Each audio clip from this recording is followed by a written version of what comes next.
Good morning, everyone. I'm Josh. I'm Kara. Welcome to Crafting Critters, the show of... Oh, God, we really need to script this. I know. It's fine. Yeah, it's fine. It's fine. The show where two neurospicy best friends Hi, Julie. discuss Critical Role Yes. and other sundry... Dungeons and Dragons. Yeah, other sundry similar nerdy things eventually, though, Yes. mostly as tangents. Whilst crafting. Yes. Hence the knitting and crochet. Yes. Yes. I am starting in on a new project. So the same lavender scarf of Days prior. days prior is a thing of the past for now. As a nice little practice scarf, though it was. Yes. Yeah. He's going on to greater and more complex projects. Yes. We're very proud. And smaller projects that are easier and faster to complete with slightly less monotony. Yeah. Mm-hmm, Yeah, fair enough. Though much more counting, unfortunately. Good luck. Yeah. No, I'm not excited about counting more. Though I only have to count to 2. But you have to keep track of how many times you count to 2. No, it's fine. It's fine. It's fine. That's what the markers are for. Yeah. I reach the marker and then I go, oh, time to stop. No, we're picking up new skills here. It's gonna be great. We're trying. It's it's about challenging and bettering ourselves here. Yeah, obviously. So, yeah. Well, as we give a little warning at the top of every episode every week, or every stream, I guess we should say. Yeah. There's a lot of spoilers. Yes. And if you don't want spoilers for episode 8 of Critical Role Campaign 4, or any of the episodes that came before that, or pretty much anything related to Critical Role, because I'm also rewatching, or not rewatching, I am going back in time and watching Campaign 1 as a novice Critical Role and Dungeons and Dragons fan. So we will at times also be talking about the prior campaigns as I go through them. Including eventually the animated shows, though. Eventually. Yeah. If you're somebody, like I said, who doesn't like spoilers, then when you're all caught up, these live streams are slightly edited and pared down and posted on YouTube. Yes. At Crafting Critters Podcast? Yes. Yeah. I think the channel name is just Crafting Critters. It is. And it's the same logo that's here on Twitch. Yes. I think... Sorry. Just plucking a fuzz out of the... When you got 3 dogs, there's fuzz everywhere. That's true. But yeah, so we are also on YouTube.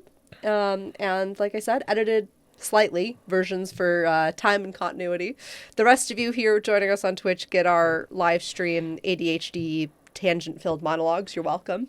Yes. And if you're somebody who does not mind spoilers, like me, you are also welcome here as well. And we're just excited for any and everyone who joins us today. Yes. So, yeah. Episode 8 of Critical Role, Campaign 4. Yes, which before we actually get into this episode, oh my God, really? I do have... Well, I know, immediately. Immediately? I have a note from 2 episodes ago. Okay. Whenever the fight with the fairies was at Hawthorne's Grove. Okay. That I forgot to bring up then, and have been, I've been trying to remember. Right, I want to talk about that. Because there was a thing where Laura had an issue with the saving throw DC for her fairy fire. Mm-hmm. Because I think she was like, why is it 10? Why is it 10? That's weirdly low, which, yeah, it is.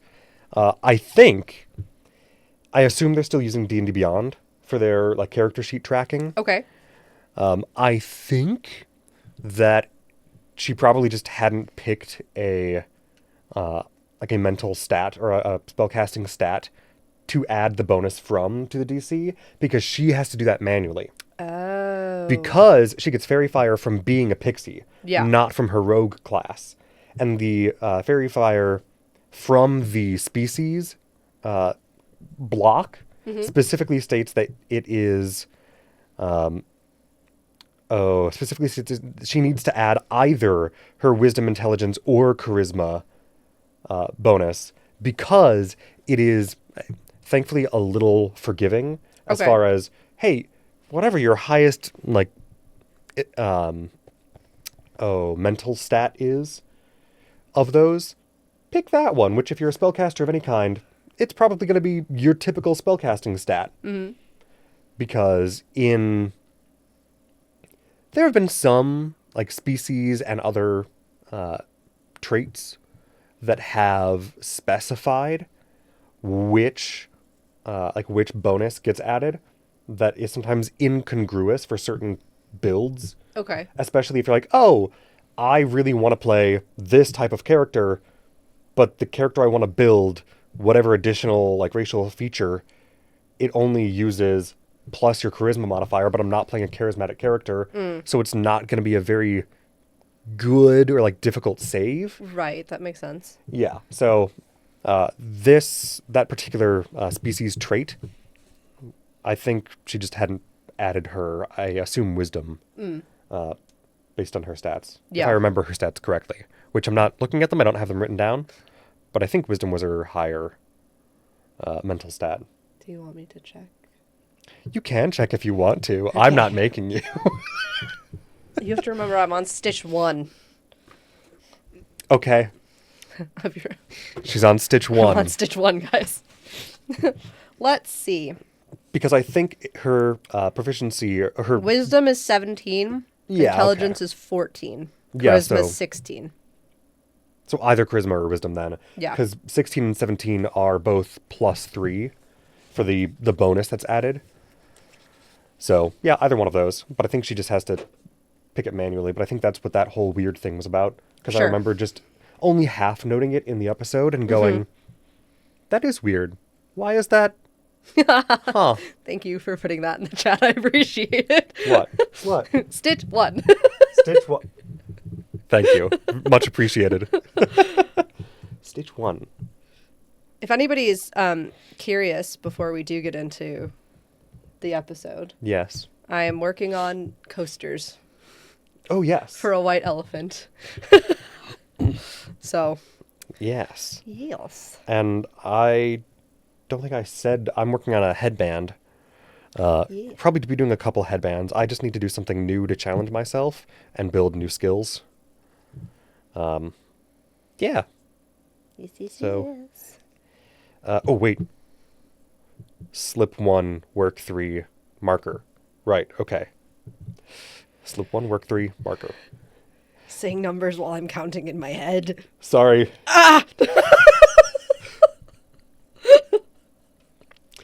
It's better for me if I say them out loud. I'll try not to. It's okay.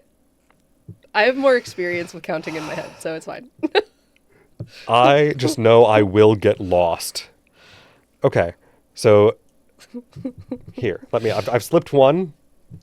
I've slipped 1. Uh-huh. How did this episode open? How did this episode open? Cold open with Taisha and Julian. Yes. Cold open with Taisha and Julian. Which I do love, first of all, that we are, and we've mentioned this already, but I love that we're going back and forth with both of the other groups. Yes, in the cold as opens. the cold opens, yeah. Partly just for the, hey, what's actually going on with them? But also I think it's a really smart storytelling decision to keep us, the audience in general, engaged Yeah, with agreed. them. And Like, oh, right, they still exist. Right. And they're still doing things. right, as well as up to date on, hey, where are they? What's going on? And things are still happening with them. Yeah. The clock is always ticking. Yes, but Aranessa not doing well, which understandable. Yeah, fair. Understandable after the destruction of her house, more or less. I mean, not necessarily entirely, but basically, effectively, Yeah. House Royce is on the outs. Yeah. Yeah, It's not looking so hot. no, and she's apparently looking a bit rough herself, which again, understandable.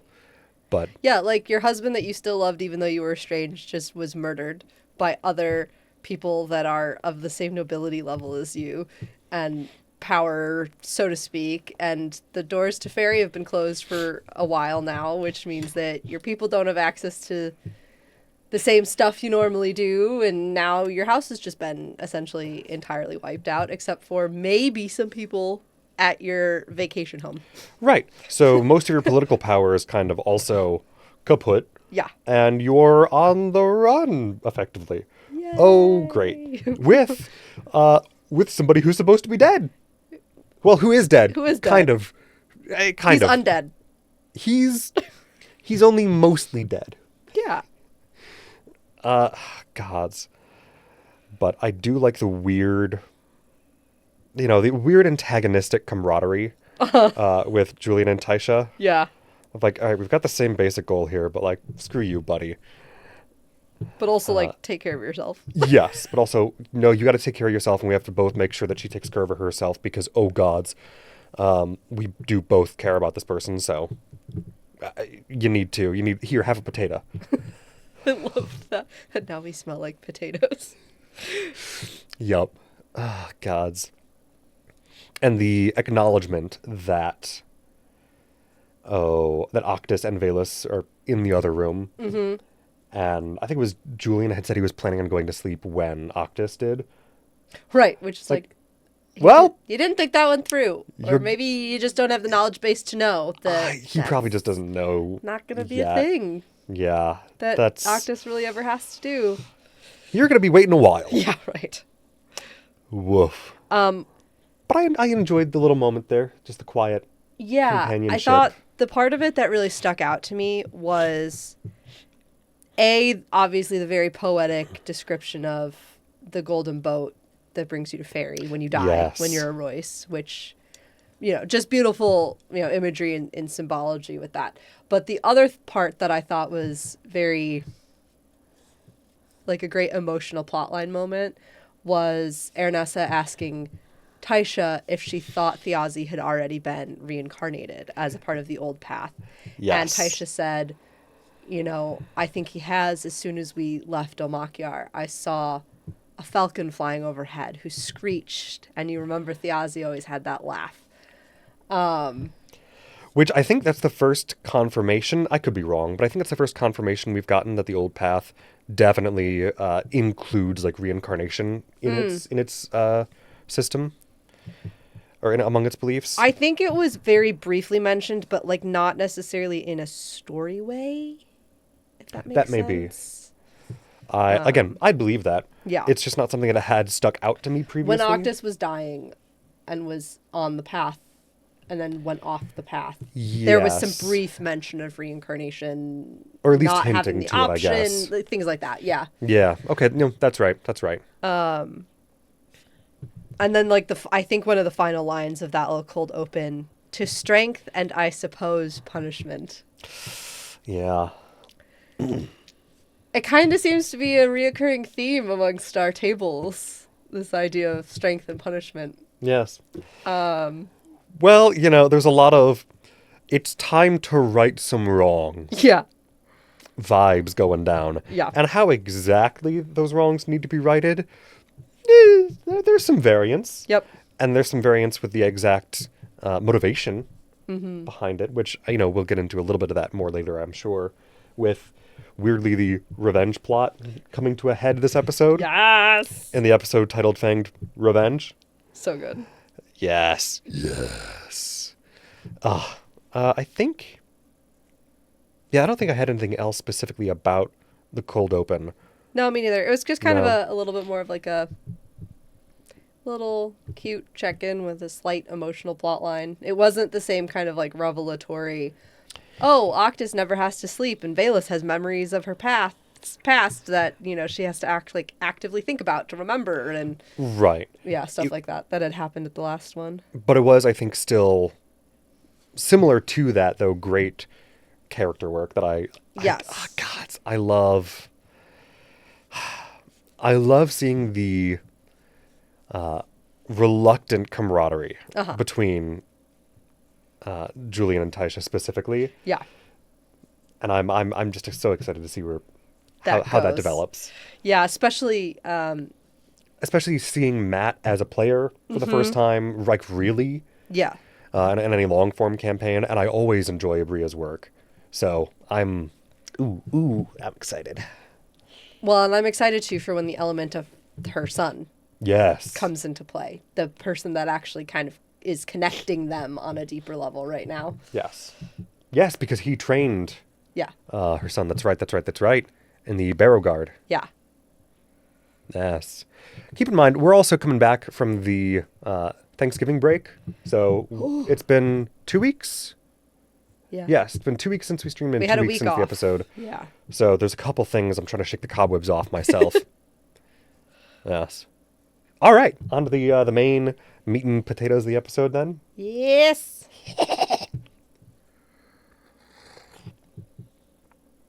Ooh. Good tea? Good oolong. Yes.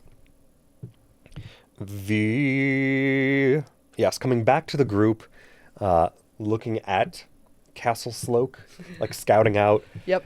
investigating the... Tierney and Wick stuck inside. Oh, God. And the dangerous, rocky, slippery Yeah. terrain in heavy rain. Yeah. Ooh, ripe for things to go wrong, potentially.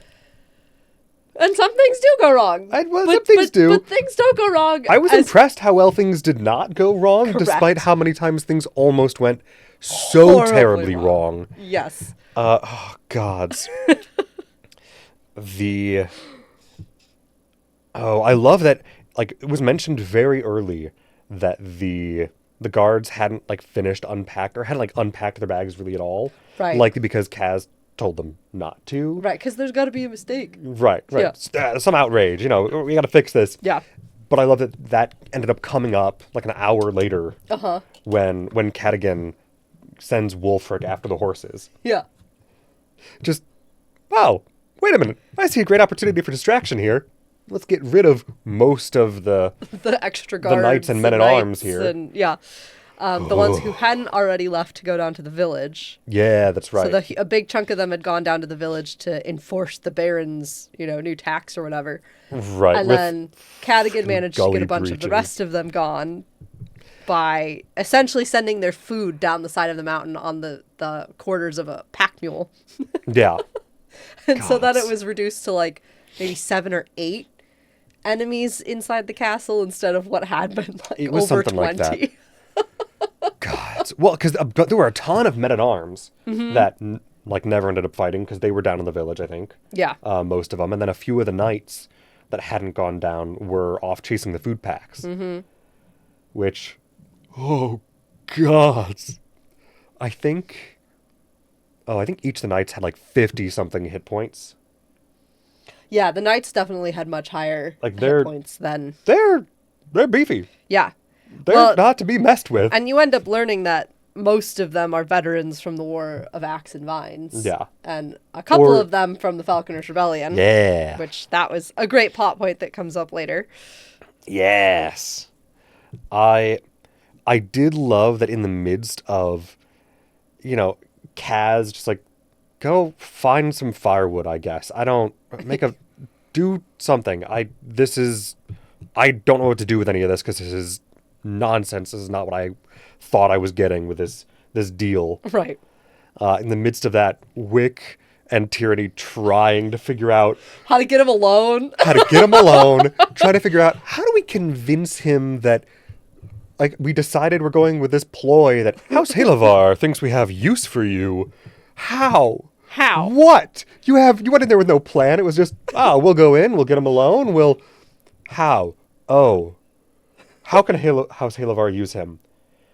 Right. That's great question. Help! Oh no.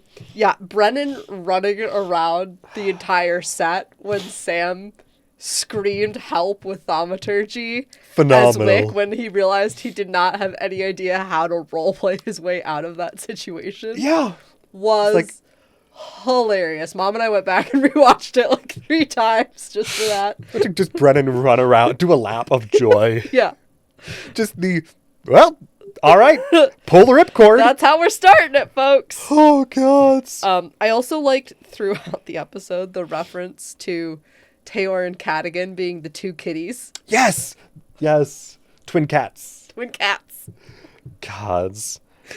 I will say, though, before screaming help, I was kind of impressed with Wick Yeah. as a character, trying to figure out, okay, we might. Yeah, okay, so we could make use of you. You know, we know that you were involved, and like accidentally at first letting slip that, well, we know you're involved with Right. portraying Thiazi. Right. That, okay, that thankfully didn't immediately turn him to, how do you know that? Right. Like, he is high enough in the house that it would make sense if the Taconis told the Halovars anything that he would Yes. potentially know that. Or if the Halovars have spies in the Taconis or Right. anything like that, it would be, okay, yeah, they might know that. But I like and appreciate that Wick was able to play it off, or tried to for a while play it off as, well, yeah, we want our public face to look like we want to save the Aussie. Right. Because, of course, but just We're having... Beneficiary? Beneficial? No. Beneficent? Yes. Beneficent. We're a beneficent house, of Yes. course. And it really works with the whole, you know, making a new faith Yeah. thing. Yeah. But it was the fact that he couldn't come up with anything beyond that, really. Like, And Tierney's like, Whitney, kind of above table, is like, if you just let me get him alone, I was going to poison spray up his ass. God, it's phenomenal. Oh, And God. essentially Wick implying that she is a doctor. Dr. Finger, Dr. Jezebel Yes. Finger. Dr. Jezebel Finger. Yes. Uh-huh. Is a real medical doctor. But you know, she treats ailments of all kind. Yeah. Her touch is healing in all sorts of ways, and totally just throwing her under the bus is like a courtesan, as well as a family doctor of the Halo Force. Oh, well, yeah. Which I found it kind of funny that as soon as Wick went with the, oh, yes, she's a courtesan of the family, or that attends to the family at times. I found it interesting that travels with me. right, that like at that point it seemed like Kaz went, oh, yeah, okay, sure, Yeah, like that was far more believable to him. right, Which I mean, I think yeah. might not be a bad strategy to remember moving forward, that especially people like Kaz, who are of that, like, I guess, gutter snipe history Yeah. mentality, are much more willing to believe a lie are based corrupt. around the nobility being corrupt. Yeah. And the like, oh yeah, because the nobility are corrupt. It's just give them a form of corruption that they can believe, even if it's not the truth you're going, like the corruption you're going for. Right. I like that as an in to go, oh yeah, this makes any other lie more believable. Yeah. Like that might be if they end up having to come across the Earl of Gormalay. Yeah. Because we definitely throughout the episode get inferences, and sometimes more direct than even inferences, ideas that The Earl is... the barony of Sloke is in the earldom of the Earl of Gormalay. Yes. And so the Baron of Sloke reports to the Earl of Gormalay instead of like the Earl of Vallow, who we'd been not Yeah. introduced to, but we knew of from earlier episodes. And it was very clearly implied that like he's not on the up and up. Yeah. The fact that multiple people, when referring to the Earl of Gormalay, just had that air of, this fucking guy. Yeah, like maybe we just wait for the king to come back, so Yeah. we don't have to deal with the Earl of Gormalay. Yeah. Ugh. But, yeah, no, I liked that idea as that gives us a good in. He immediately lowered his suspicions about tyranny a little bit in that moment. And plus, it's just, as an audience member, it's hilarious to see Sam act Wick out trying to convince people and like talk about this when it's very clear that that's not something Wick is comfortable with or has knowledge in. Yes. And then Whitney as tyranny just going full ham. Full balls to the wall, like, okay, Okay, if guess we're I'm doing a this, courtesan. yep, okay. Just full commit to the bit, and Yeah. I respect the hell out of that. Yeah. God, Dr. Jezebel Finger. Such a wild character. And I will say, No, we'll get to that. We'll get to that. We'll get to that. Um, oh, I did think it was interesting during a moment alone where Tierney was used. You The esoteric rite. knew exactly what I was going to say. Thank did. you. Yes. Where Tierney used esoteric rite to regain a spell slot, and was saying, what was it? Sure, Shuravi, Yeah. hear my prayer. Yeah. That first of all, yeah, I think was, that's the prince of the pit that is her sire or whatever. I think so. Because the name was familiar. I don't know if I have it written. I'm sure I have it written down someplace. But it was the kind of thing I honest, think I've heard before Yeah. in that context, but I couldn't remember in the moment, so I wrote it down as something to note for myself to check later, which I haven't had time to do yet. So why I'm bringing it up now. But I appreciated that it was okay, I guess give a little oomph back. a little oomph back, please. Please, oh master of the pit. Yeah. Prince of Darkness. Pit of despair. But I was able to play it off as it's nice to nice to see a woman of faith in the medical practice. Right. Okay. Sure. So around the same time that all this is happening, we find out that Cadigan is a druid initiate. Initiate. Yes. Which I think is the first time that's been very clearly stated by anybody. Yes, because that is a feat that you can take. That just gives you I think like 1 or 2. I haven't checked it in a while, and I haven't checked if it's changed in the 2024 rules. But it gives you some druid spell. Just a little bit. A little bit. Yeah. And then, like, immediately following that, Teor tried to climb up the tree. Gods. And overcoming his fear of heights. And rolled a 2d4-1 for his stealth check or something like that. So what was because I think it was an extension of a Brennan luck check, where it's like, roll a d4, and as long as you don't roll a 1, And then he rolled a 1. And then Okay. immediately his next roll was for initiative, and he got a nat 20. Yep. Perfect synergy. Perfect. Just whoop, flip, flop, flip, flop, flip, flop. Oh gods. Brennan was kind of rolling like shit. For a while. For a while there, until Robbie called it out. Yeah. And then everyone immediately, was like, why did you do that? Why would you say that? What's wrong with you? There was I don't have it written down, but somebody said something of like, don't forget he's God or something like that. Yes. And then simultaneously, I think it was Brendan or Travis said, and then he's going to come out with a whole bucket full of minis.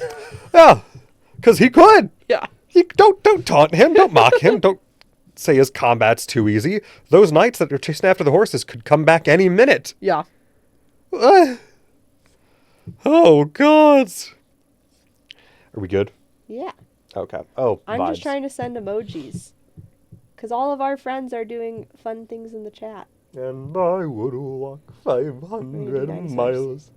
We're going to add the dinosaur. Oh, the little chat in. dinosaurs. Yes. The dinosaurs in chat. Yes. Why did I drop my thread? There we go. Yes. Oh, but I loved the joke then of Teor, the one cat who cannot land on his feet. But then immediately managed to get himself around the corner of the castle so he didn't get caught. Barely. Oh my god. Like, and then immediately Brennan goes to Thimble and goes, so you see this? She's like, what the fuck, dude? okay. Great. Yeah. Oh yes. I had also in my notes about Wick trying to figure out how to convince Kaz how they could maybe be of use to each other. The first thing that went through my mind every time they came back around to that and Wick had no better thing for it was just the meme of Plankton from SpongeBob going, I don't know. I didn't think I'd get this far. For sure. I really think Sam thought they'd already be in battle and it wouldn't matter. Yup. And he was like, oh gods, I have to keep justifying this somehow? Oh.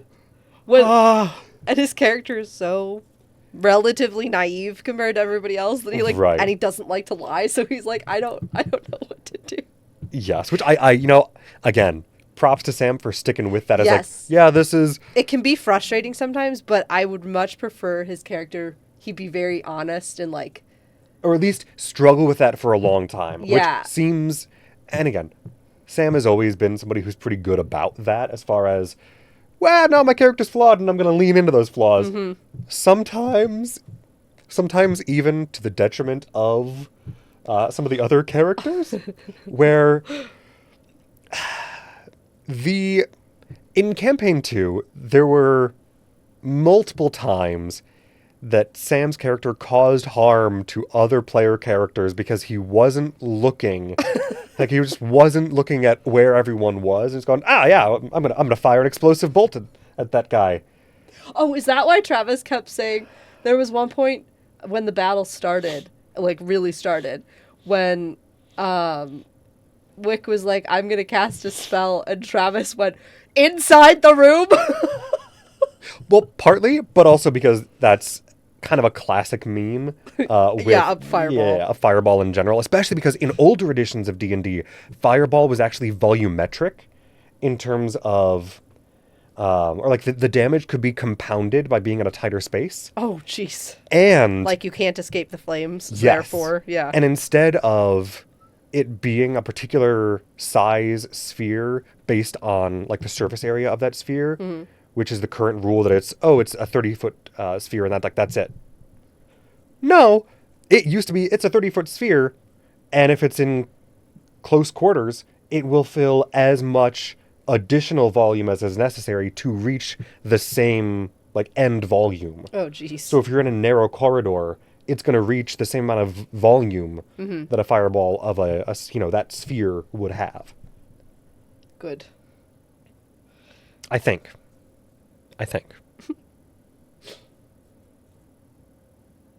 Don't quote me on that if I'm wrong. But please correct me if I'm wrong, because I think that's correct. Let's see. I'm just trying to. But yes, but also it's that, and because there was one moment, especially in campaign 2, where I think he did almost kill Talison's character, and because he used an explosive crossbow bolt Oh, good. on an enemy that was like holding Talison's character, and Talison just went, "Yep, no, this may fine. as well happen. This is fine. This is your doing. Uh-huh. I'm sure. Fun. Great. Good. Oh God. Yeah. How did we So- get here? We were talking about Wick and Sam sticking Yes. to his character. Right, despite his faults. right. That naivety and the honesty. Yeah. That's right. So the final thing I had from that page of notes was Brennan doing.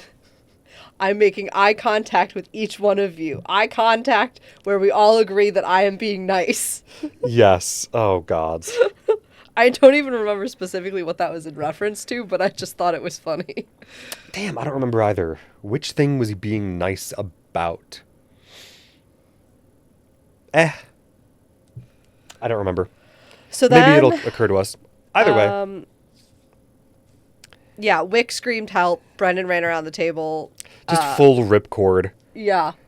God. Kaz, essentially, Tyranny ended up making Kaz her bestie with magic, and Kaz was like, get the Halavar out of here, put a sword to his neck. If anything happens to me, kill him. Yeah. And at that point, we're rolling initiative. So it ended up being, in order, Tyranny, Cadigan, Wick, Thimble, and Taor. Yep.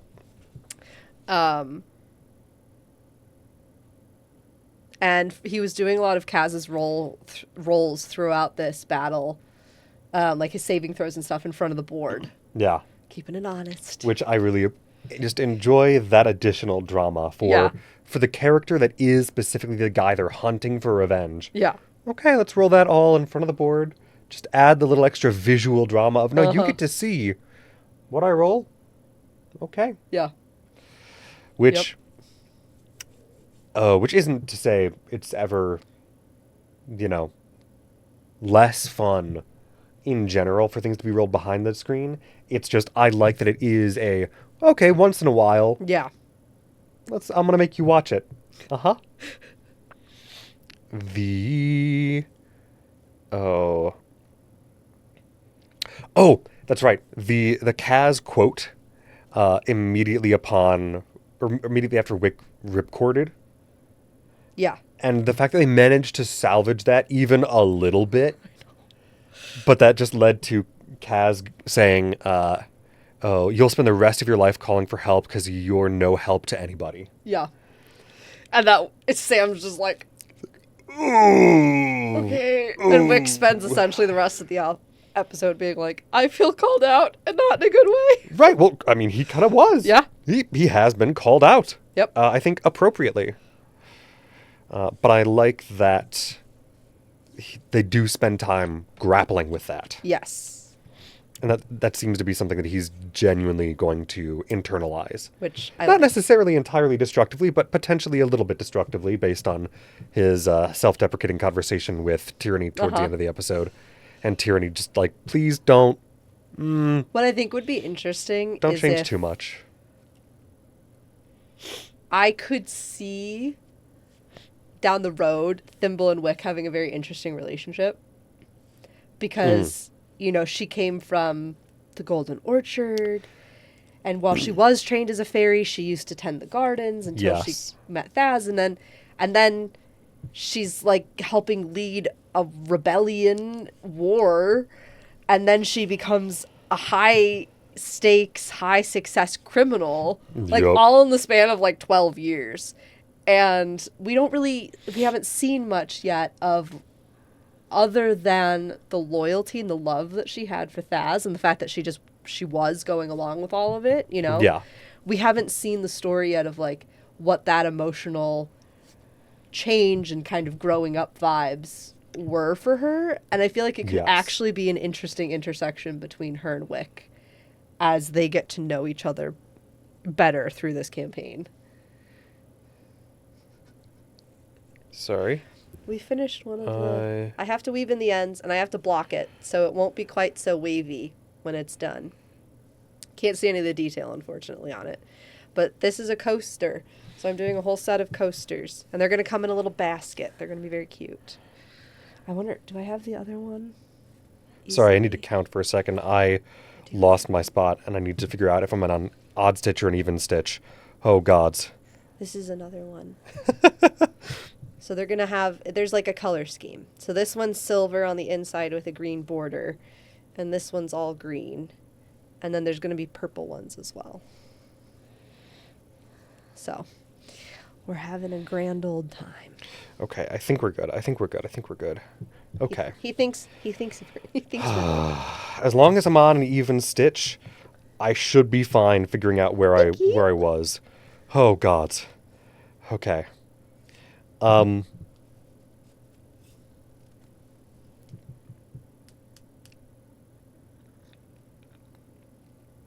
Dr. Finger. I love the tonal inconsistency, the tonal shift, the wackiness during that fight. There's three people here on a revenge plot. Like having their gritty revenge fight moments. Wick is having, kind existential of existential crisis, a little bit coming of age shit along with that. And then Dr. Jezebel Finger throwing a Fabergé egg that spawns. Well, and before she threw the Fabergé egg, gets the bad guy to take his pants down and lie prone. Yep. And then casts hold person on him successfully for like 2 or 3 rounds. Yeah. And shoves an alcohol-soaked rag in his mouth. So that essentially enabling Thimble to do 2/3 of the damage necessary to take that guy out. Oh yeah, I think Thimble did all the damage. She did all all the bloody damage and everything. But like in that round, I think she is like the only person who she soloed Kaz. Yeah. Sorry. Go on though. Okay. But I mean, like in that moment. just while he was in that hold person, because of tyranny, Thimble did a shit ton of damage to him. Yeah. And I love God's immediately Mom was like, she's so bloodthirsty. I was like, I know, I love it. bloodthirsty Tinkerbell. Yes. Oh, my heart. Just immediately going for the eye Yes. after he was talking about, God, with his frustrations with the supposed false promise of the Falconer's Rebellion and everything. Which, like, yeah, I can understand you're bitter about how things turned out, but But you can't keep calling Thiazi a brother God. after you betrayed him. Right. But I love Thimble then going, can you hear it now? As she stabs him in the eye. Beautiful. Yes, so that happened a little bit later. And Oh, sorry. No, you're right. Sorry. Can you hear it now? Was she at the didn't end kill of him in the first round of battle like that. Sorry. But I forgot when the can you hear it now occurred. yeah. Yes, you're right. So because he wasn't able to speak when she was first doing the damage because of the hold person spell. Yes. Sorry, my brain just conflated all of the I Thimble know. and Kaz. It's great. But there beauty was of it. something at one point where, so before she successfully killed him, he ends up getting out of hold person. He goes up a tower. She's flown out the windows, and he's shooting Because she's getting him to chase her. Right, he's shooting a crossbow at her, which she's a 4-inch pixie, so that's like a lance coming at her. Yeah. And Even a grazing shot is a lot of damage. bad. But she was talking to Brennan, and she was like, but wait, doesn't he do it with disadvantage because I took out one of his eyes? And Brennan was like, there's no mechanic for that, and do not use poetry against me. Because he was like, the way she described taking out his eye and everything was very poetic. It was very role play and, description, but it wasn't technically mechanical. No, so it was... Don't use poetry against me. And I'm like, yeah, you'll never win that war with Brennan Lee Mulligan. No, like, beautiful moment. Love the storytelling of it. Yeah. But, like, mechanically, I can get Brennan just going, no. No. I'm going to nip that in the bud. Yep. You don't just get to take people's eyes out and get advantage on things. Yeah. Or make them have disadvantage. I mean, like, I get it. I get it. There's logic behind it. I'm not arguing there wasn't logic behind asking, but... Right. But also, I will say as a note for the hold person, if I remember correctly, hold person should apply the paralyzed status to a person, which should make any melee hit an auto crit. I think they just forgot that. Oh. Because I don't think that was applied. No, I didn't hear anything about auto crit. Yeah. Sorry, there's going to be a lot of clicking for a minute because I have to reset my row counter. Apologies. Nice. But because I think it was just something they forgot. Because I think... You know what? I'm fine that they forgot it, though, because it made it a lot better of a... Oh, no, the narrative moment's beautiful. Yeah. But I think it technically should have been auto crits, everything that hit while he was... Why is that? While he was under hold person, because it is paralysis, not incapacitated. Because technically, incapacitated does not, I think, apply the auto crits for melee hits. Which is funny because most of the time, when somebody is unconscious, they are, I think, or is it incapacitated? No, because it's when somebody's prone. Because the thing is, incapacitated is something that you experience when you are unconscious. And when you're unconscious, typically any melee isn't an auto crit, which is 2 failed death saves. But that is because they're prone, and prone also applies the auto crit, I think. Oh, gods. I haven't had to rules lawyer that in a while. I'll get back to you on that. Most of that just goes over my head. Anywho. Yes. God, the whole person was sick. It was awesome. With the combination of the stabbing the eye. Yep. Oh.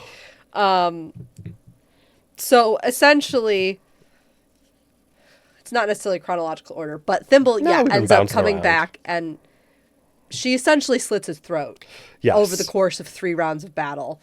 Because she's a 4-inch pixie, and even her scimitar is a toy sword. So that's not going to just happen a one-off, you know. No, but I did love the Inigo Montoya vibes. Yes, of that. absolutely. Where similar to the cheek stab in the heart, Yeah. instead getting the slit. Oh, that nasty 3-hit combo. Yeah. And so with that last slitting of the throat, she gets up really close to him. And that's when she says, "Can you hear it now?" God, it's so good. I love it So much. good. I love it so much. So whilst that's happening and Yes. she's taking him out, Tyranny's getting overwhelmed downstairs in this tower by knights who are pretty powerful. And so she decides to break her Greater Chanter's egg, Yep. which it's the multicolored one that we have no idea what it does. Right. And so she breaks it, and a giant squid fills the room. But it was an illusory so giant tall squid. that the top of its head clips through the floor upstairs. God, which I love the inclusion of that. I was like, yeah, like a weird video game that doesn't quite fit. Yes. Just its head clipping through a little bit. Let's see, where was it on on a here? weird like 8-second loop. It's on brand because you summoned an eldritch horror. Yep. Was one of the quotes from that section. The squid has eaten Dr. Jizzfinger was another quote. God. This room is a different genre than everything else that's going on. That Yes. was from Brennan. Because that and like that genre incongruity is one of the things I love most about anything in D&D. Yeah. Just the fact that you can have, existential crisis, grimdark revenge plot, and then Dr. Jizzfinger accidentally summons a squid with a Fabergé egg. But what was cool about it is that it did offer her concealment. Yes. When she ended up like backing into it to get away from the knights. Yeah, full And cover so is... they just see her like disappear into this squid. Yeah, full cover in any combat situation is phenomenal. Yeah. God, even if it wasn't, wouldn't have been full cover against a like area of effect spell, that is still delightful. Yeah. Incredibly useful. Oh, one of the things we forgot in between, I'm listening. I know I'm thinking in Okay. between. So there was like 3 rounds of battle between Kaz and Thimble, if we include the hold person part at the beginning.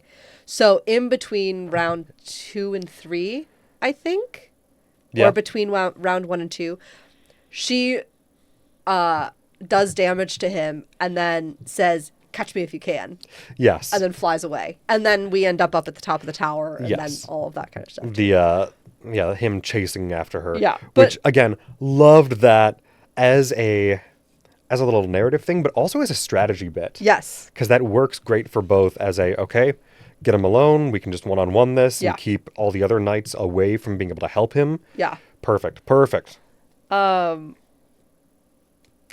So then we got Wick coming to try to help Tyranny. So essentially what's happening they're in a tower in this like square castle with 4 towers, but one of them's like essentially doesn't exist because it's been destroyed. It's got no walls. Well, it has It's got some no walls. Well, it's got no, yeah. But It's got a missing wall. yeah. A missing wall. Tayor and Cadigan essentially rescue Wick from the guy that had the sword up against his neck out in the courtyard. Yep. Oh yeah, because that guy had pushed Wick's face into the mud. Yeah. With some quote along the lines of, Even if I die today, I'll be able to say that I had my boot on a Halavar's face. yeah. Yeah, which was Oof. hardcore. So essentially, Tayor and Cadigan work together to get Wick out of that situation. And Cadigan kind of kicks off the whole courtyard battle by very successfully vaulting himself up onto a parapet, like climbing up this wall and vaulting onto a Yup. parapet, but then immediately losing a luck, I think, or a stealth or something like that, with a nat 1. And so Yeah. is immediately discovered on the parapet by a men-at-arms or a knight in full armor. And then by the grace of a really great athletics check, manages to kill the guy by just yeeting him full grapple off the side of the wall. Yep. Why not? And I Why was not? just like, this is amazing. And during right before all that was happening, the very smart strategy of Cadigan sent Wulfric, took off Wulfric's armor so he looked like a wild wolf, and sent him to go scare the horses and the pack mule so that more of the soldiers would leave, and that was successful. That worked. Yeah. So yeah, then we have Teor and Cadigan helping Wick and doing battle with a crow keeper, a couple of footmen, and one or two knights. One knight in particular who's like hardcore. And Wick, when he gets a moment, misty steps away from that battle to go help Tyranny. Yes. And ends up essentially almost dying in the span of about 30 seconds. The fact that, and again, I appreciate Brennan calling out it's not statistically likely, but it's possible. Yeah. This guy could one-shot you. Because if you could take enough damage to go, if you take enough damage to reach your hit point maximum in negative, you instantly die. No saving throws, no nothing, just lights out. That's it. And he needed to do, I think, 29 damage, and he did 27. Yep.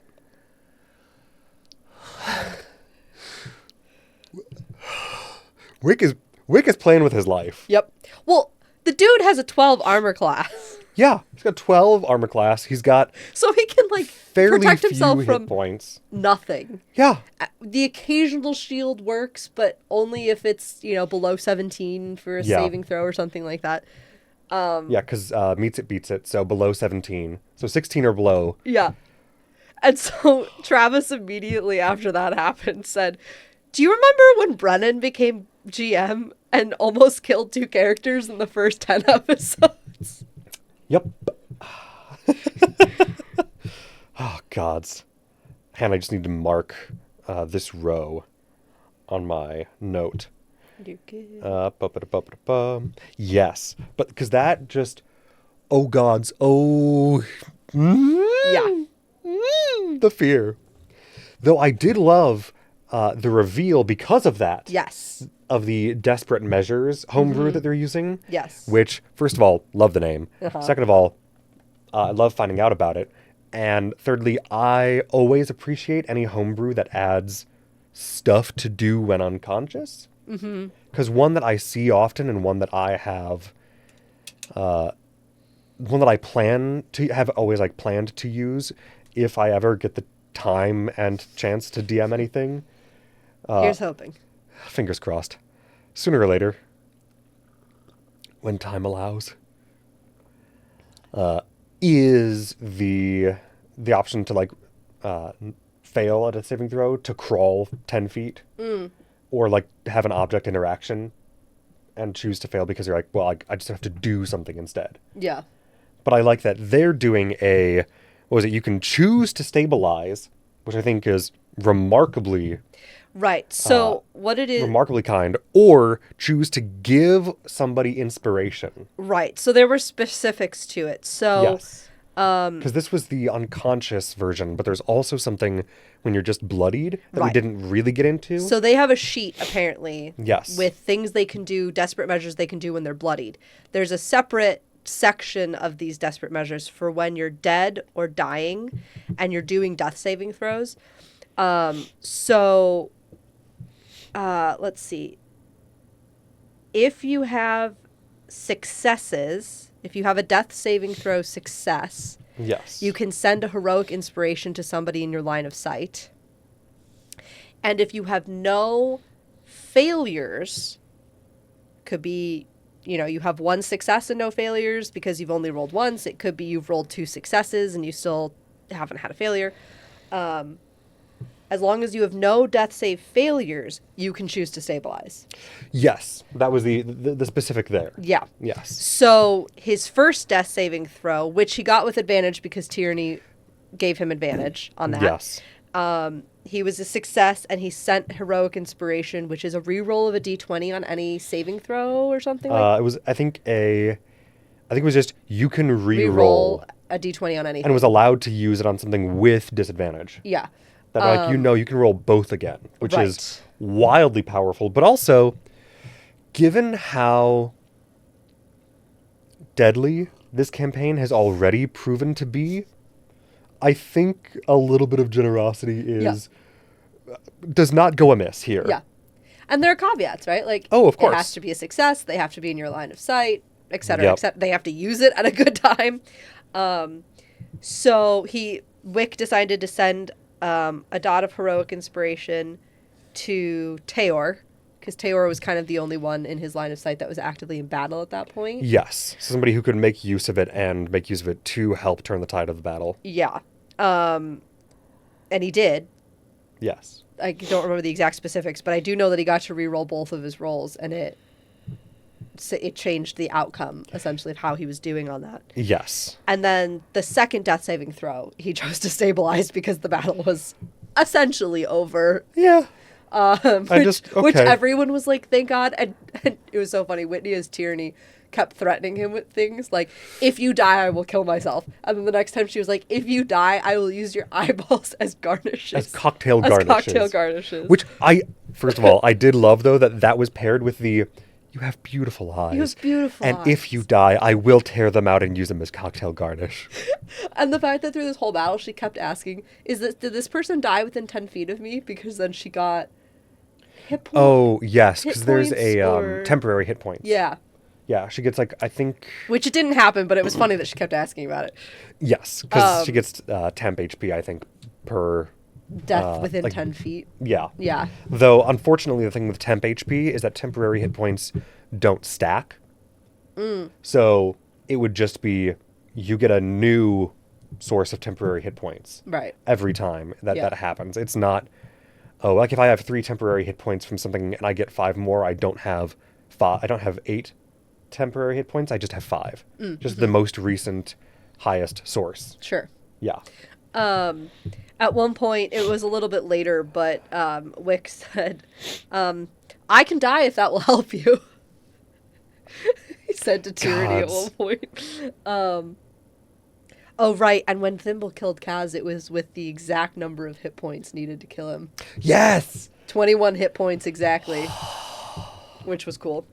Beautiful. Beautiful. The first and final pennant of Castle Sloke. Yes. Was Kaz hanging over the side of a tower and his crow's mantle cloak billowing in the breeze over his, like, half of his body. Yeah. I was like, we're going hardcore, man. God, that is sick. Funny moments. Cadigan the Crocodile Hunter. Yes. Just full leap. Yeah. Teor's trying to be this very... Teor realizes the battle's essentially over because Kaz is dead. Because Thimble tells them, essentially, that Kaz is dead. Yeah. And so their mission's over now, right? Like, hey, we did what we came here to do. And I think he said, we have no quarrel with the king, but the crows must die. Right. And then, he stops attacking the knight that he was in the midst of battle with and everything. But Cadigan doesn't know what's going on, and that knight had insulted him Yep. in the prior round. Excuse me. And he was like, yeah, Cadigan's doesn't really understand what's going on down there because he was up at an elevated height. Yeah. And then he was like, and he's not the kind to let insults like that slide. So he just full on jumps off of this castle wall to straddle and grapple this knight. Oh, the joy. And right before the break of the episode, essentially one of the knights had followed Kaz up the tower, too late to do anything, did a medicine check, found out that Kaz was dead, and came back downstairs to Teor and this other knight not fighting anymore, and goes, we are prisoners of war. It's over. Castle Sloke is yours. Yeah.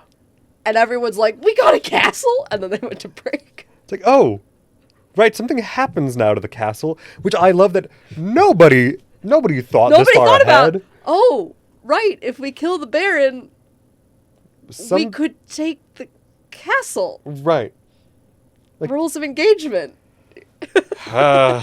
We just wanted to kill the guy. We didn't really care about the rest of it. Right, which, again, I go back to the plankton meme. I don't know. I didn't think I'd get this far. And a whole bunch of, like, essentially the end of the episode after the break is them being like, do we keep the strategically, do we keep the castle? Do we make Wick a Baron? Do we not? Right. Do we say that it's under the Candescent Creed now? Do we pretend we were never here? Right, because Like, it's what do going to we be do? hard either way to convince anyone in the Candescent Creed that, like, we were never here, Right. because, But it's no, also going enough to be people hard have to seen convince you. them that, like, it's a good idea that Wick is baron of some random barony in a different kingdom. Right, because why? Why did you do that? And it's a And it's a downgrade, technically, for him. right, it's a random backwater town with, like, you can't bleed a stone. The most There's no exciting thing for that town is the fact that they're getting dwarves to build them a bridge. right. They're getting a new bridge built to make it Which I'm easier for the insane. cattle to go around the creek. As somebody who's right now in a game where there's a lot of resource collection and building going on, Yep. bridges are exciting, but Oh, well, bridges are always exciting, first of all. yeah. But yeah, it's just oh, yeah, they got one public house with no ale. It's not an inn either. It's not an Just inn. it's just somebody's house that they let other people in Yep. to eat and drink. It is In the community. most it is the most literal definition of a public house. Yeah. Gods, with like that's the person in town who writes letters for people. Right. It's a nothing burger of a town. No, Yeah. no offense to the people of the town, but it's Yeah. what political use would Candescent Creed really have for that? Right. Oh. Yeah. But I enjoyed the discussion at least of Yes. what is happening here. What are we doing? They kind of oscillated back and forth about how Oh, they were yeah. going to handle it. Though there was a funny moment though. We met a couple of knights. So we met Sir Finch. Yes. We met Sir Copsewood, and we met Dame Cosgrove. And Sir Finch and Sir Copsewood fought in the War of Axe and Vine. And Dame Cosgrove is the only knight from this grouping of knights who's local to Sloke. She's from Sloke. Yes. And she chose to leave Timony to enlist herself in the Falconers' Rebellion because she was too young to fight in the War of Axe and Vine. Yep. So she is a veteran of the Falconers' Rebellion and a local to Sloke. Yes. But kind of at the top of coming back from break, they were talking about the squid because the squid is still in the tower. And they're like, the squid is like a vine. It's on an 8-second loop of roar, roar. It's just like, this is amazing. No, I loved that. And Just the pure Cadigan's like, silliness of it. Guys, we need the deed. Who has the deed? Kaz Right. doesn't have the deed. I checked, so Right, which we I need loved. the deed. I loved him going for it, and then Brennan being like, "Well, let me roll for that." No, it's No. not on his body. Ah, shit. Sir Gully Breeches must have it. Yes, Sir Gully Breeches. Oh, how What upset the a- other knights were. They're like, he's not a sir. Which I did also. I loved the camaraderie between Finch and Copsewood. Yes. And Copsewood Like being they've fought together. yes. Yeah. They've been brothers in arms for a while. Yeah. Like, together. Yeah. But I enjoyed Copsewood like taking his oath so seriously, and Finch just, brother, just stand up. Yep. No, it's not. We're not. Don't. We're done here. We don't know what's. We're gonna pick up the pieces somewhere somehow. I don't. Chill out, man. Don't. No need to go all out. But I did enjoy then multiple times after Sir Copsewood, the other knights then, all right, I guess we gotta swear our sword to you if you're the new Baron, Wick. Wick. Okay, sure. And him just every time, yep, Yes, been I've through heard this this a couple before. times. I've heard this. Okay. Great, wonderful. I'm not going to kill you. No, Great. no. Except for the one, like, 17-year-old kid, just, oh, you I will kill. And then he immediately starts crying. Baron humor, Baron humor. It was great. Baron humor. Good gods. We also learned that King Gus did aid the rebels during the Falconers' Rebellion. He did not Yes. send any soldiers under his own flag, but Uh-huh. he did send aid and like food, and did allow his citizens to enlist in that fight should they wish to, just not under official Timony Right. banner. Right. Where it was I forget how exactly Brennan had worded it as a like they were free to go. Yeah. That it wasn't I'm sending anybody and it wasn't I'm preventing anybody. It was just No, you're free to do as you will. I can't wait to meet him, and it's I it's hope so we cool do. that we're finding out stuff about him from the soldiers, but we know we're probably going to meet him with the schemers, Yes. most likely. I hope the people who have learned about him from the soldiers eventually get the chance to. Yeah. But I just feel like he and Cadigan would vibe. yes. I feel like Cadigan really wants to be his friend. Yes. But I also fear for Gus's life right now. Absolutely. I'm Yeah, and I'm nervous about him surviving this next arc. I'm really hoping Or whatever and arc curious to see with how long next. the soldiers choose to stay in Timony, Yeah. depending on the Sid situation and all of that.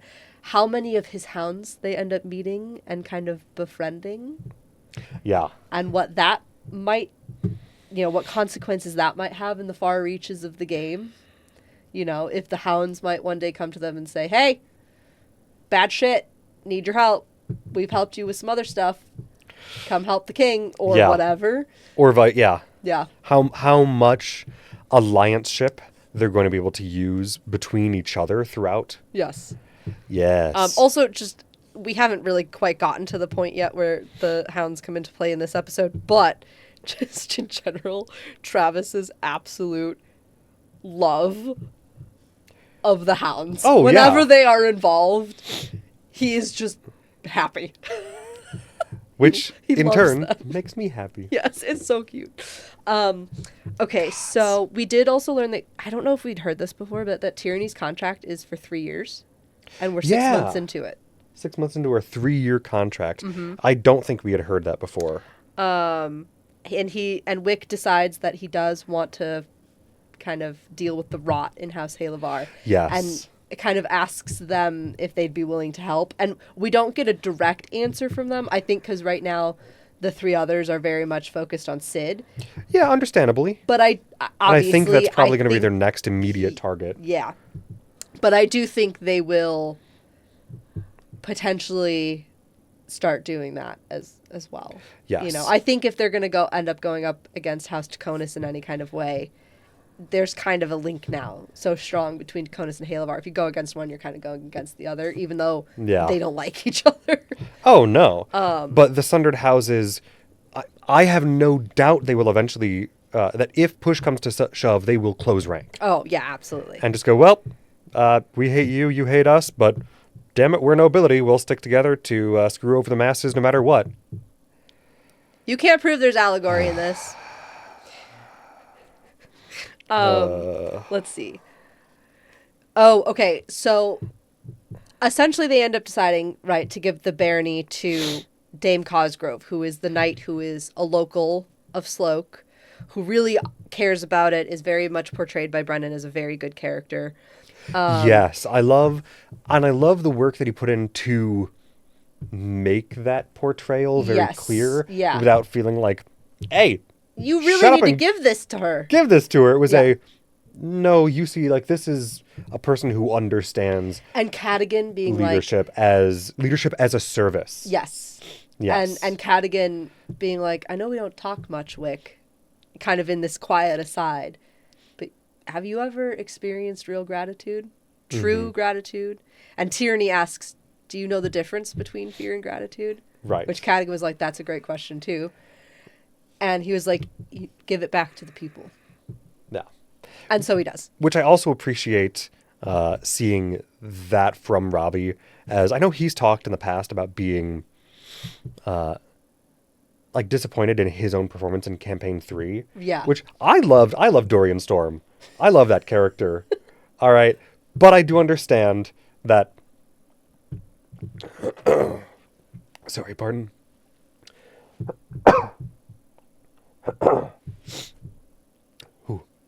It's sniffly season around here.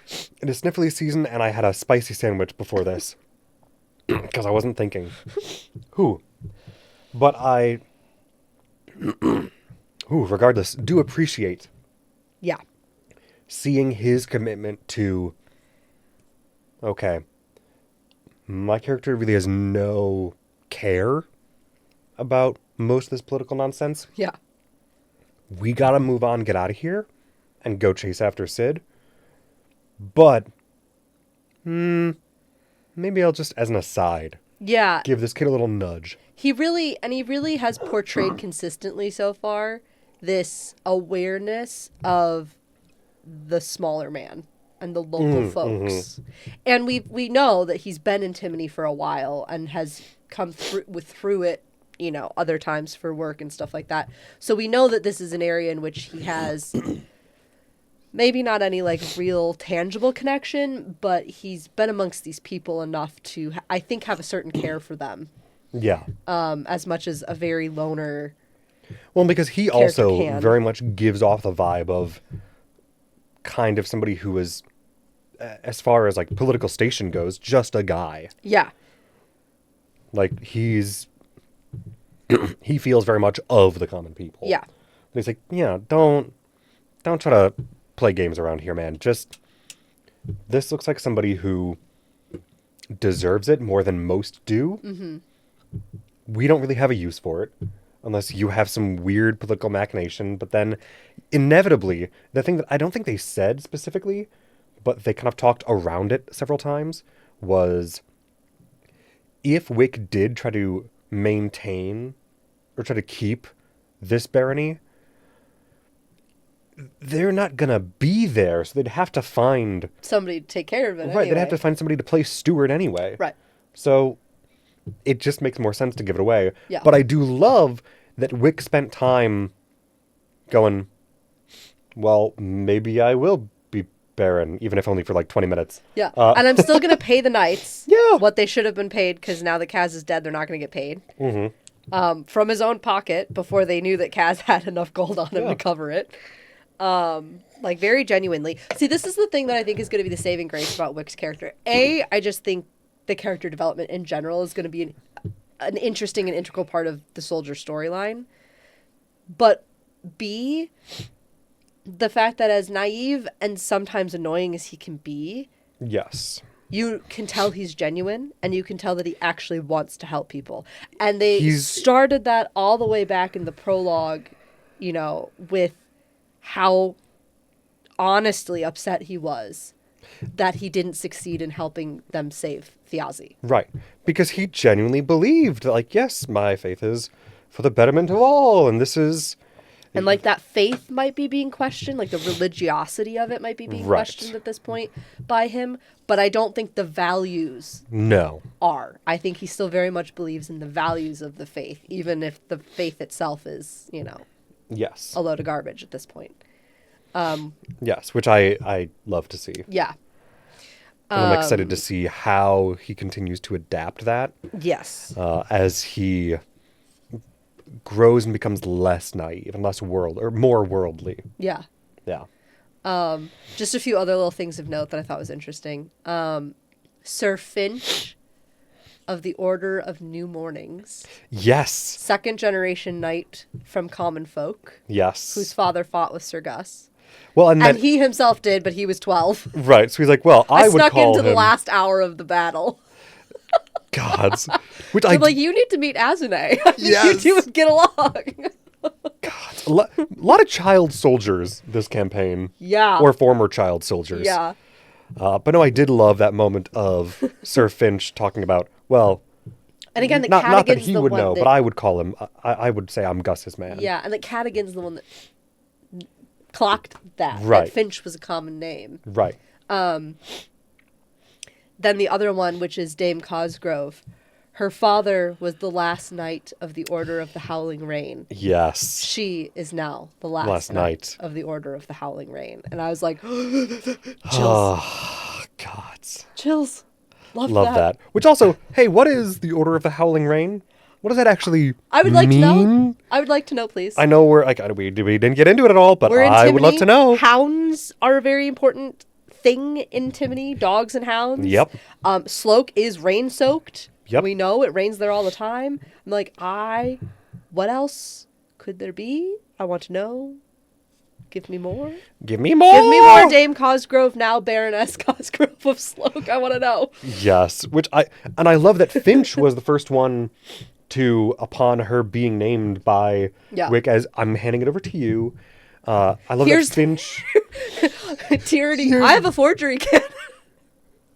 Which I love Brennan going, you have a forgery kit? Yeah. Like, oh, you should probably write a letter, not just giving her the deed, but like really officially passing over the barony Yes. from House Halevar, this Lord Wick, to Dame Cosgrove. And Tierney's like, yeah, I have a forgery kit. Yeah. Which, like, yeah, we can just kind of change the deed right here and now. Why not? But yeah, that Finch was the first one. The and first one to say, like, what is it? The long live the Baroness, the of Baroness, Sloke. Baroness Cosgrove Yes. of Sloke.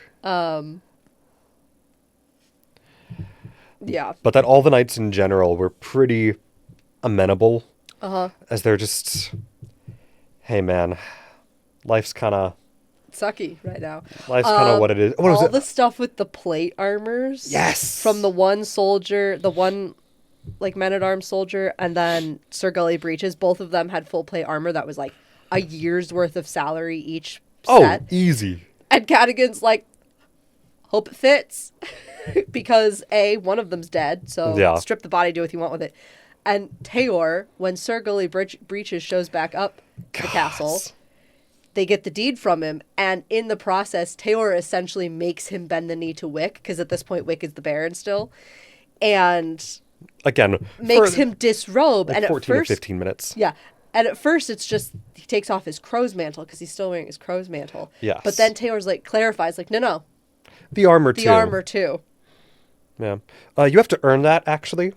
And I was just like, oh, Tayor is coming in for the kill of this man's ego. I am Yep. loving it. So I'm just like, all these, real knights in rusting plate armor, and now they have essentially allowed them access to two sets fresh sets yeah, of new plate mail.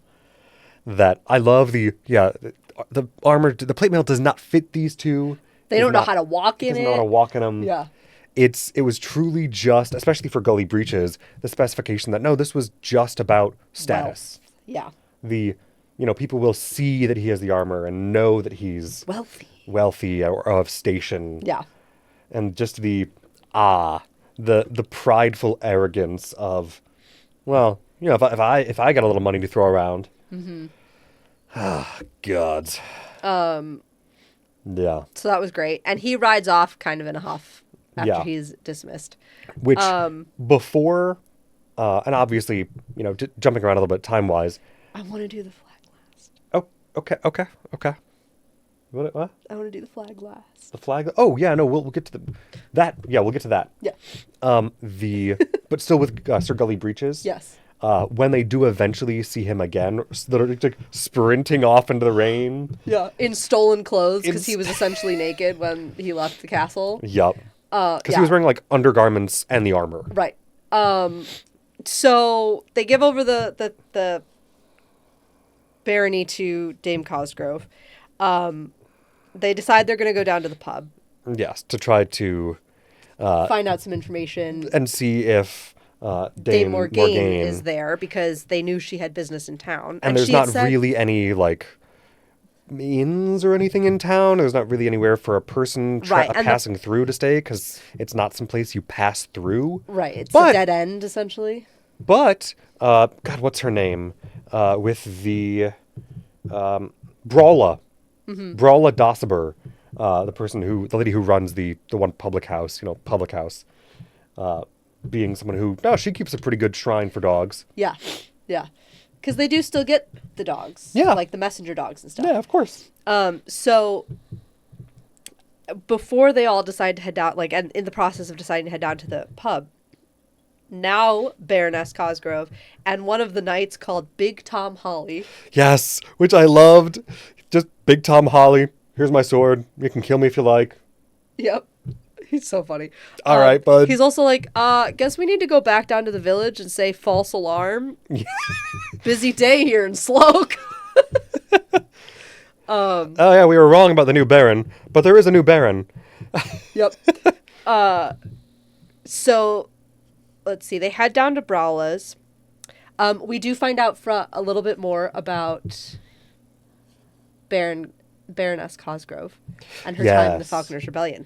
So she was in the Falconers Rebellion, and she asks, and we'll get to why she asks in a bit, but she asks the group if any of them fought in the Falconers Rebellion. And, Thimble, Taor, and Cadigan are like, yeah, the three of us fought. And they say, we fought under the torn banner. Mm-hmm. And she's like, essentially, fate has a With funny way of Thiazi? working.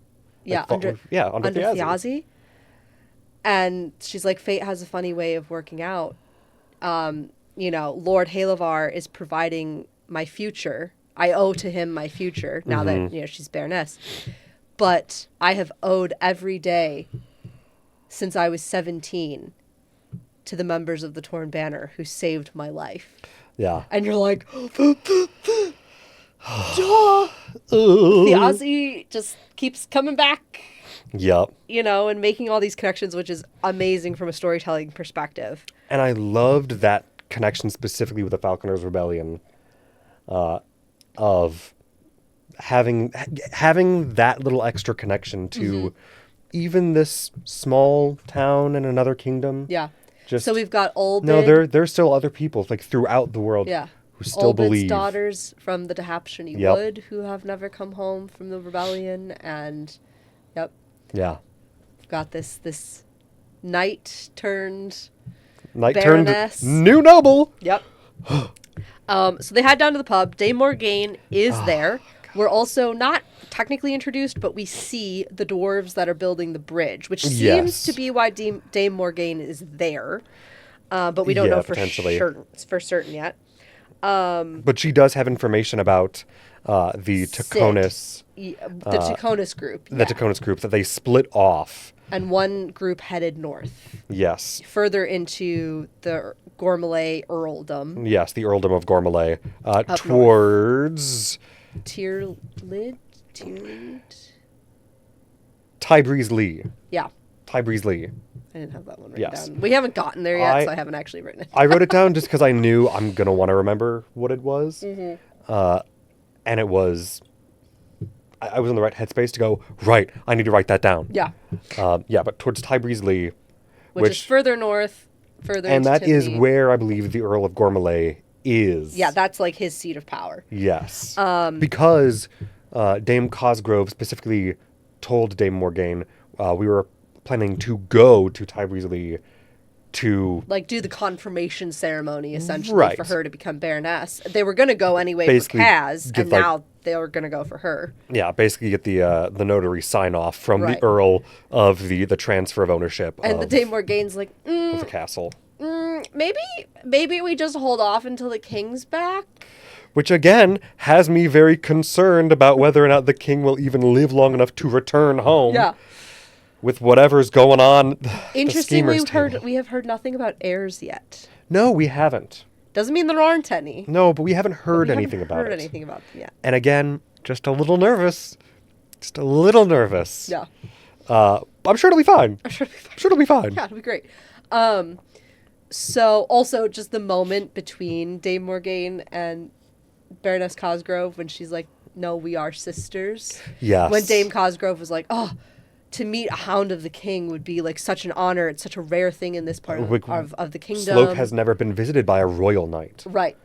And, so she's kind of falling all over herself in a respectful way when she meets Dame Morgaine. And Dame Morgaine's like, puts her paws up on her chest and licks her face and goes, "No, we are sisters." Which you're just like, Which also... The more I learn about Dame Morgaine, the more I love her. Mildly hilarious for the visuals. Yes. But also, God's deeply touching. Totally. Oh. And then Dame Morgaine goes, "Ugh, he's such a show-off," essentially. And what you then see is Sir Gully Breeches running in stolen clothes through an open field, and the huge mastiff Hound of the King Hawkins. From earlier.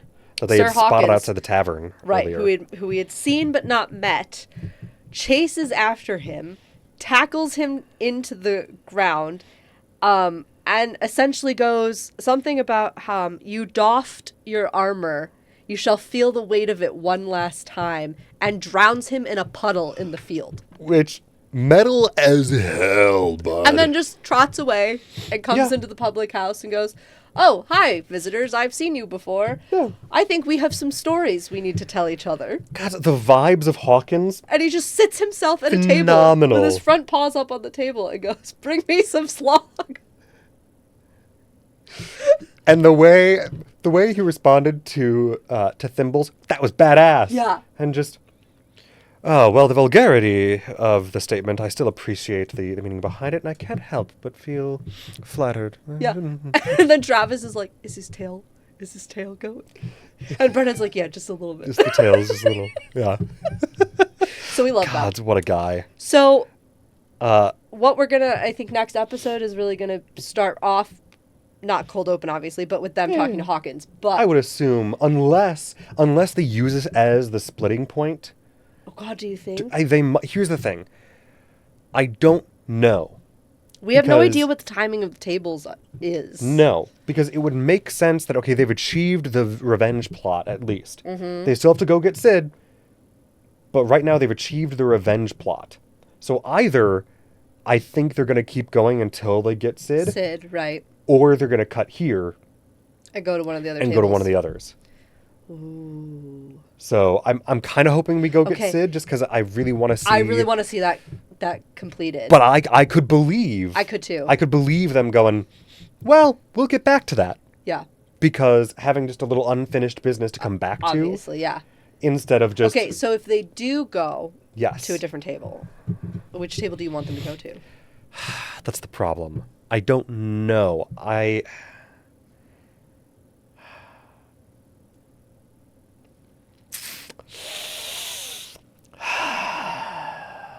think most immediate, I want to see more of the Seekers for the sake of what the hell is going on with Octus Sure. and Taisha and all. I want to see more of that drama unfold between those characters because there is so much tension between. Yeah. There's much tension built in there. Like they're but there's not all also- strangers, but they're not friends either. No. Yeah. And Vela's still kind of being an odd one out, despite not being really the odd one out. Yeah. Which I think I want to know what's going on at the Golden Orchard. yes. Well, yes. So there's that. But at the same time, I'm split Oh, absolutely. because I feel like It's like 40. It's like 49%, 51%. Right. Like I at feel most like- for me. I love Taisha. Yes. But I feel like currently, this is hard. Currently, my top 3 characters are Thimble, Valus, and Octus. Oh, sure. So sure. you would think I want the Seekers next because 2 of my potential favorite characters are there. But we have a theater to go back to. We have a theater to go back to. Yes. I want to know what's going on with the Pentavral and the theater and the museum. See, weirdly, I want to know if that's where King Gus is going. I would assume. Well, because I think they referenced last episode. Him heading to Dolmakyar. Yeah, that he was supposedly going to Dolmakyar. to talk to the Revolutionary Council. Yes. Yeah. Yes. Who also we've not seen nor heard hide nor tail from. Nope. So I'm like, are they even alive? I don't know. Do we even know who's on the Revolutionary? We think there's a Lloyd on the Revolutionary Council, but we're not sure.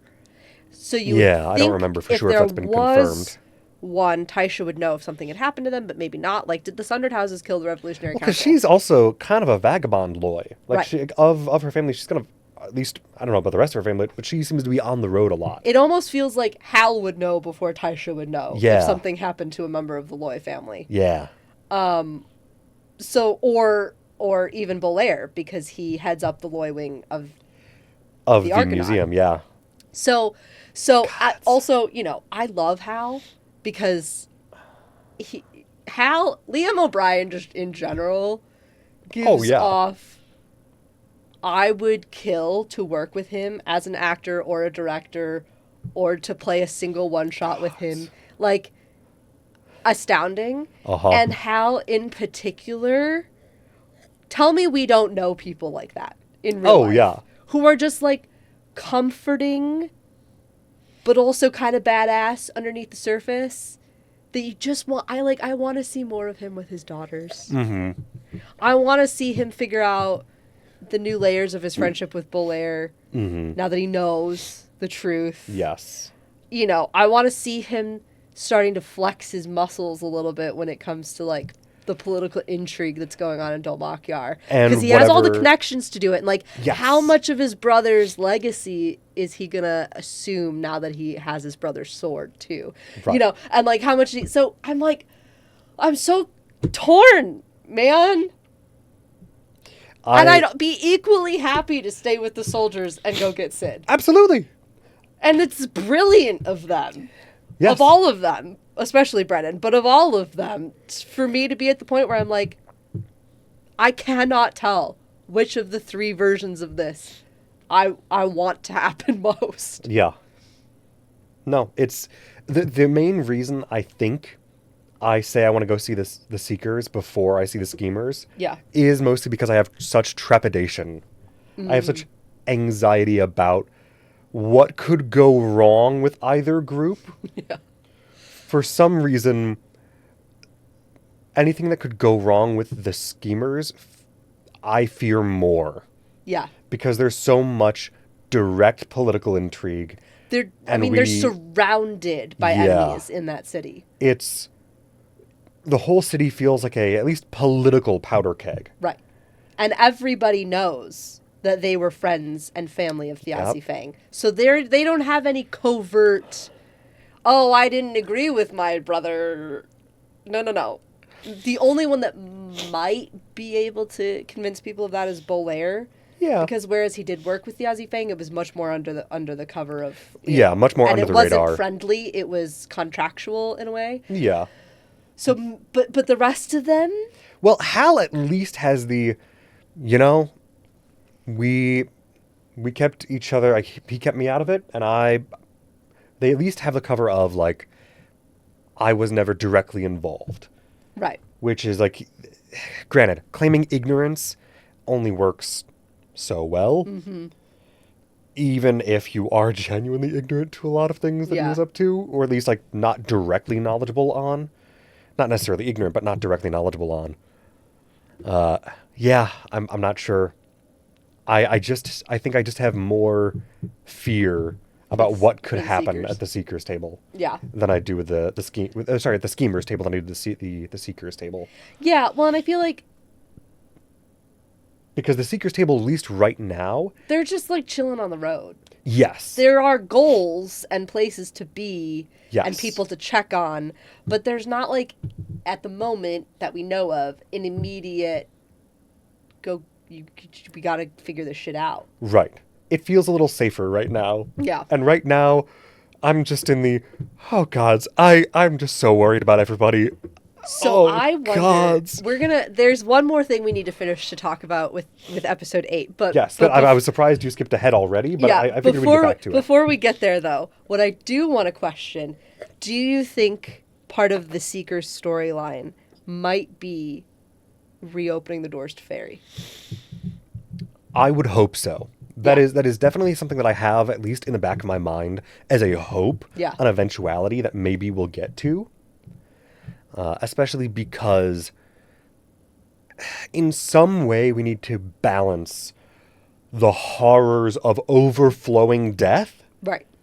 So, Yeah. maybe trying to reopen the doors of Fairy, and or trying to figure out some way to strike against Taconis, Yeah. which I'm assuming will be, I mean, that's going to be like a that's multi-pronged all effect from tables? all of them, yeah. yeah.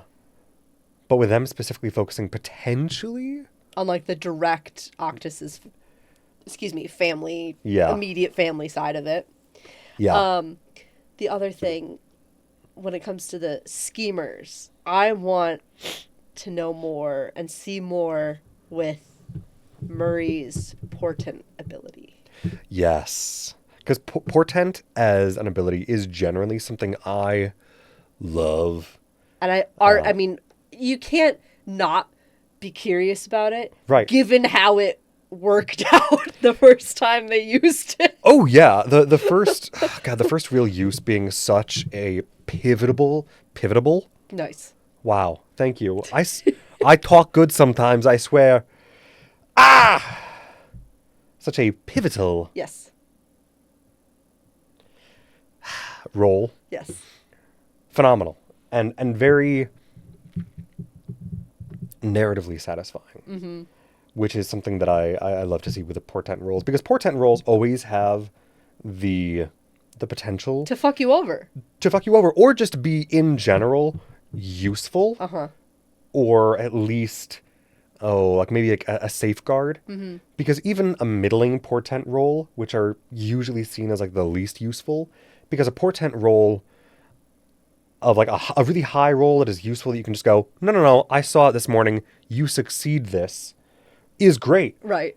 And similarly, any roll of, no, I saw it already, he's failing this, love that. Yeah. However, I do also really enjoy like the middling rolls being a good buffer against anything remarkably bad happening. Sure. That even if it's, okay, it's not a crit fail, it's like a 12, but it's not a crit fail. Right. So like we don't get the good outcome we were hoping for, but it's not what it could have been. Right. But even beyond that like basic utility aspect of it, I enjoy seeing its use be applied in heavy narrative fashion. Yeah. Well, and then we have kind of our silent killer, so to speak, on the schemers, which is Azune. Oh, yes. And all the questions we have about him and who and what he is. Yes. Because I will never get over the fact. And if this ends up not being something, I think I'll actually be upset. But the fact that I'm sure it will be, though. I know made already what you're getting at. Yes, such a specific point in episode 1 of describing his character as appearing to be human. Yeah. If he is just human, I'm going to be mad.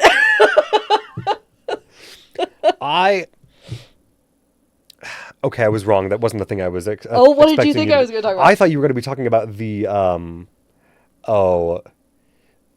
I was there with Thiazi at the end. Oh, yeah. And all that. That's that's a really coming back. important plot point that's going to obviously come back. Oh, for sure. But okay, the human in appearance. Uh-huh. And, like, the way he described his eyes could go is either not way. human. His eyes do not look like human eyes. No. It could go either way, though, as, oh, he's human. He's just been through some shit. Which especially as, a sorcerer multiclass would track. But also, like, his Because that is father not gave him up, and he's got these, like, luck and guidance things that have to do with visions from his childhood. I want to know! Again, I'm not discounting that. I'm not discrediting that as an idea. I think I'd love it. But I just want to keep in mind, not to be Debbie Downer, it's a possibility. I know. It'll be fine. Yeah, one way or the other, I'm sure I'll be fascinated by what's going on. But it's possible he's human and just traumatized. I mean, they're all traumatized. Yes. But traumatized magically. Magically traumatized. Magically traumatized. Lovely. In the way that gives you magic. Well, and he's got the birthmark too, right? Yeah, yeah, it's true. So, it's... I think, what if he's a changeling? Because aren't birthmarks and weird eye colors often, like, in folklore considered, in our, like, actual real folklore, that does changeling? That does sound familiar, but also you would probably know better than I on that front. But that does sound familiar. I love changeling lore. Like, the timing works out for when the doors would have closed. And his father giving him up. Damn it. All right, you're pulling me back around to it. Rebellion, and then, you know? You reconvinced me. And he's really close with Thiazi, and Thiazi's other best friend is a pixie. Like, who would you trust to tell that you're actually a Fey changeling?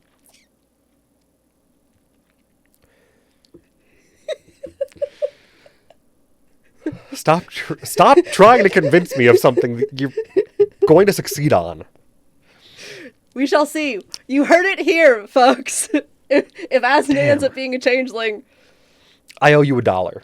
How about that? Fair. Yeah. Yeah. We'll do a... Can you do a gold coin $1? Yeah, of course. Great. I probably still have a few from last time I Fair? did that for Ren Fair, yeah. Yeah. Cool. Yeah. All right. Full-on Trading Places style. Yeah. Mortimer, $1. All right. So now that we've kind of done a little bit of our predictions and questions of the future, shall we do the last The bit What we're is not most excited yes, for. it's not the last part of Uh-huh. episode 8, but it was close enough to the end that we can move it to the end of this episode and Yeah. kind of close out with it. It's close enough. So, Is that a knit stitch? Yeah, it's a knit stitch. Okay. Sorry. part of what Kaz does when they're still at Castle Sloke is he takes the Crow's Cape mantle off of Casimir's dead body and he brings it downstairs. And they, as a group, essentially decide that they are bringing the Falconers' Rebellion back. Or at least Or using its symbolism Yes. and imagery here. But I mean, really, they're fighting against the Sundered Houses, and that's what they were doing in the Falconers' Rebellion anyway. Yeah, it's just it's a new form. Yeah. It's a resurgence, bit more covert, perhaps, Yes. but still, like, same church, different pew. Speaking of which, at some point there was a quote. Can't remember who said it. I think it was Big Tom Holly maybe said it. The demons with the church. The demons. Oh yes, yes. Of when Dame Cosgrove and the others came back Yeah. From the They're like, chase of "That's the a horses, demon." like a demon. It's like, oh, the demons of the church. So anyway, Yeah. just the nonchalance of it. Yeah. Beautiful. Anyway, sorry, that was a little tangent, but I had that starred on my notes, so I wanted to make sure we talked about it. Yes.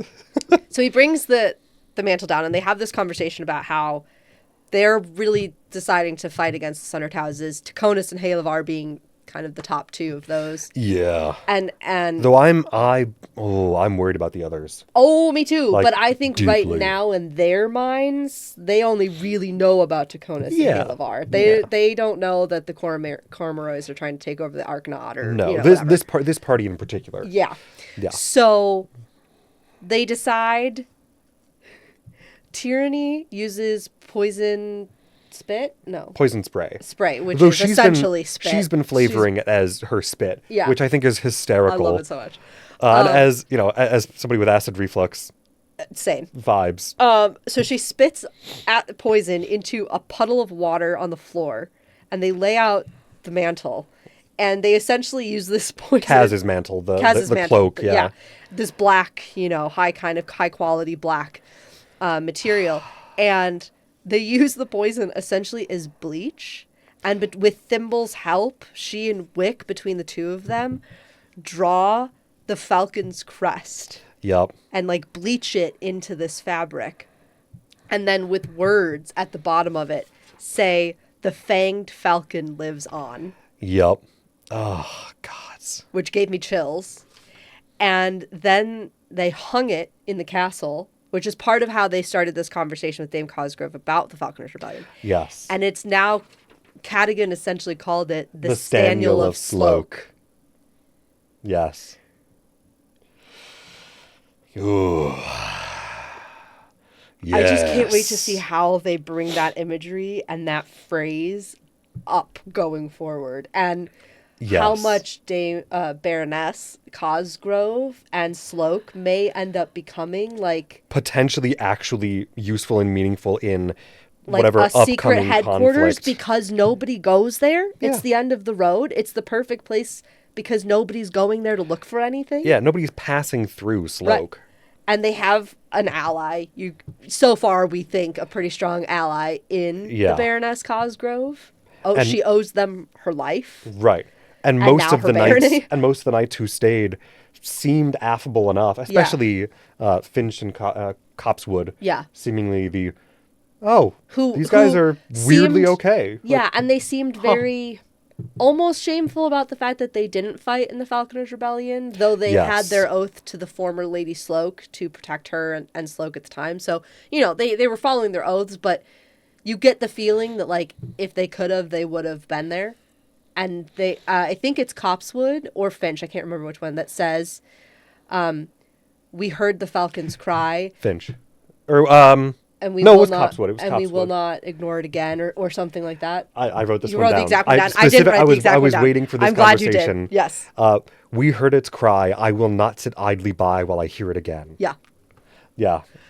So just forming this little microcosm of allies in this tiny little barony at the edge of a cliff. Yes.